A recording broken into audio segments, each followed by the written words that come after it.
প্রায় ১.৫ বছর ধরে উত্তরবঙ্গ রাষ্ট্রীয় পরিবহন নিগমের টার্মিনাসের এক কোণায় পড়ে রয়েছে কোচবিহারের ঐতিহ্যবাহী একটি দোতলা বাস। সেখানে পড়ে নষ্ট হচ্ছে সেই দোতলা বাসটি। অন্য একটি দোতলা বাস ভালো রয়েছে।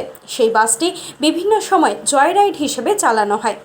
সেই বাসটি দুর্গাপূজার সময় পুনরায় চালানোর চিন্তাভাবনা চলছে এবং ওই দোতলা বাসটি সংরক্ষণ করার বিষয়টি নিয়ে কর্তৃপক্ষের সঙ্গে আলোচনা করা হবে।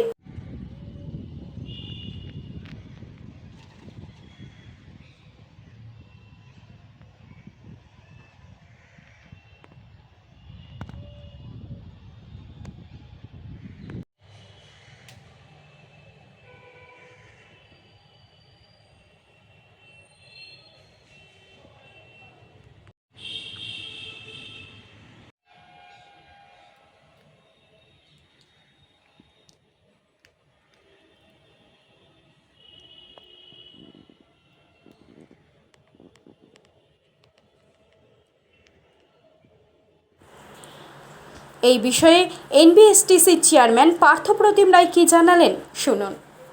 না, নতুন চিন্তা ভাবনা নয়, আমাদের হাতে একটি দোতলা বাস ঠিকঠাক আছে। মিনিমাম একটু কাজ করলে আমরা এটাকে আবারও সচল করতে পারবো।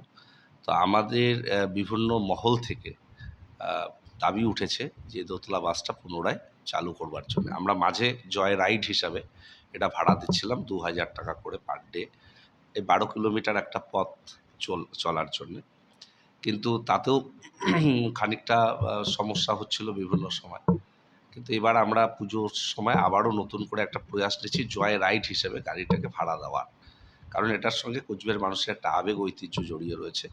আমরা দূরে কোনো গাড়িটা পাঠাতে পারবো না। কোচবিহার শহর চত্বরেই এটাকে একটা ঘোরানোর ব্যবস্থা, যাতে করে মানুষ জয় রাইড হিসাবে এই গাড়ির একটা যে ফিলিংস বা অভিজ্ঞতা বাচ্চারা এই প্রজন্মের তারা নিতে পারে, সেটা আমরা করার একটা প্রচেষ্টা জারি রাখছি। এবং পুরনো যে দোতলা আরও একটি বাস রয়েছে সেটাকে একটা সংরক্ষণ করে একটা কোথাও ডিসপ্লে করার ব্যবস্থা করা যায় কিনা সেটা নিয়েও আমরা ভাবনা চিন্তা করছি। হ্যাঁ, নিশ্চয়ই। আমাদের যেটা চালাবো আমরা কোচবিহার শহর জুড়েই চালাবো। শহরের একটা নির্দিষ্ট রুট ধরে সেটা রাজবাড়ি, মদনমোহন বাড়ি, এই বিষয়গুলো কাভার করবে। ছোট, ছোট কচিকাঁচারা দোতলা বাসে শহরটা দেখতে পারবে, বা বাইরে থেকে যারা আসবে তারাও শহরটা একটু দেখতে পারবে। সারাদিনের জন্যে বা কয়েক ঘন্টার জন্যে বাসটা ভাড়া নিতে পারবে। এ ধরনের একটা পরিকল্পনা আমরা করছি। আমরা টিকিট সিস্টেম না, গোটা ১ লক্ষে গোটা গাড়িটাকে আমরা দেবো।